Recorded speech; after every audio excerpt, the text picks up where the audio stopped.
राजनीतिक आग में जल रहा बांग्लादेश स्थिर होने का नाम नहीं ले रहा। प्रधानमंत्री पद से इस्तीफा देकर देश छोड़ चुकी शेख हसीना ने बड़ा खुलासा किया है। उन्होंने बांग्लादेश में खून की होली खेलने का आरोप अमेरिका पर लगाया है। हसीना ने आरोप लगाया है कि अमेरिका को सेंट मार्टिन द्वीप नहीं सौंपने के कारण उन्हें सत्ता से बेदखल होना पड़ा, जो उसे बंगाल की खाड़ी में अपना प्रभुत्व स्थापित करने में सक्षम बनाता।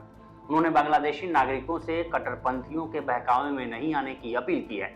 बता दें, शेख हसीना फिलहाल भारत में हैं। इकोनॉमिक टाइम्स की रिपोर्ट के मुताबिक अपने करीबी सहयोगियों के माध्यम से भिजवाए एक संदेश में हसीना ने कहा है कि मैंने इस्तीफा दे दिया ताकि मुझे शवों का जुलूस नहीं देखना पड़े। वे छात्रों के शव पर सत्ता में आना चाहते थे, लेकिन मैंने इसकी अनुमति नहीं दी। मैंने प्रधानमंत्री पद से इस्तीफा दे दिया। मैं सत्ता में बनी रह सकती थी यदि मैंने सेंट मार्टिन द्वीप की संप्रभुता अमेरिका के सामने समर्पित कर दी होती और उसे बंगाल की खाड़ी में अपना प्रभुत्व स्थापित करने की अनुमति दे दी होती।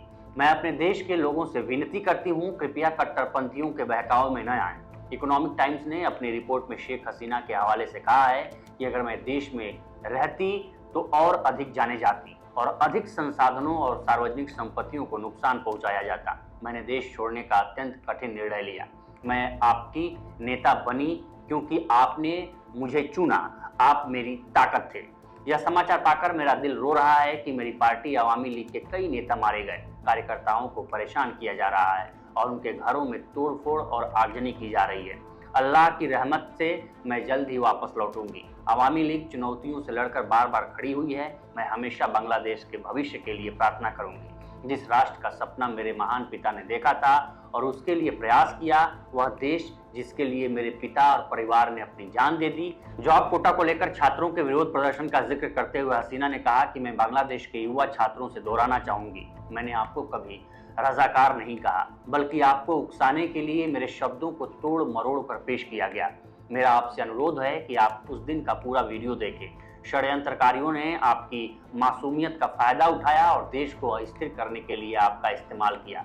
बता दें, हसीना को 5 अगस्त की शाम बांग्लादेश से भागना पड़ा और भारत में शरण लेनी पड़ी। आरक्षण विरोधी आंदोलन से पहले हसीना ने अप्रैल में संसद में कहा था कि अमेरिका उनके देश में सत्ता परिवर्तन की रणनीति पर काम कर रहा है। वो लोकतंत्र को खत्म करने और ऐसी सरकार लाने की कोशिश कर रहा है जिसका कोई लोकतांत्रिक अस्तित्व नहीं होगा।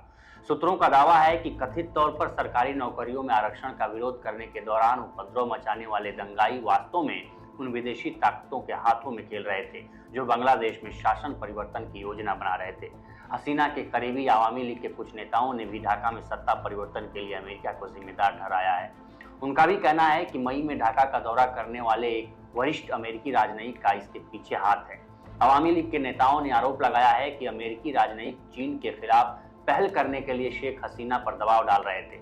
हसीना की पार्टी के नेताओं में से एक ने बांग्लादेश में अमेरिकी राजदूत पीटर हास पर बांग्लादेश नेशनलिस्ट पार्टी का पक्ष लेने का आरोप लगाया। हास ने जुलाई में अपना कार्यभार पूरा किया था। अमेरिकी सरकार मानवाधिकार और चुनाव प्रक्रिया को लेकर लगातार शेख हसीना और उनकी पार्टी की आलोचना कर रही थी। अमेरिकी विदेश विभाग ने इस साल जनवरी में एक बयान में कहा था कि बांग्लादेश में हुए आम चुनाव स्वतंत्र और निष्पक्ष नहीं थे क्योंकि सभी दलों ने इसमें भाग नहीं लिया था। रूसी विदेश मंत्रालय की प्रवक्ता मारिया जाखारोवा ने भी अचानक 15 सितंबर 2023 को एक प्रेस ब्रीफिंग में कहा था कि अगर अगले चुनाव में शेख हसीना सत्ता में आती हैं तो अमेरिका उनकी सरकार को उखाड़ फेंकने के लिए अपनी सभी शक्तियों का इस्तेमाल करेगा। उन्होंने चेतावनी दी थी कि अमेरिका बांग्लादेश में सत्ता परिवर्तन लाने के लिए अरब स्प्रिंग जैसी अराजक स्थिति पैदा करेगा। बता दें कि एक दशक पहले मध्य पूर्व पश्चिम एशिया में अरब स्प्रिंग का नेतृत्व शुरू में विश्वविद्यालय, कॉलेज, स्कूल के छात्रों ने किया था, जिसकी शुरुआत ट्यूनीशिया से हुई और धीरे धीरे इस क्षेत्र में कई देशों में फैल गई। फिलहाल इस स्टोरी में इतना ही। इस पर आपकी क्या राय है हमें कमेंट सेक्शन में जरूर बताएं। बाकी देश दुनिया की तमाम खबरों के लिए बने रहें लोकमत हिंदी के साथ। नमस्कार।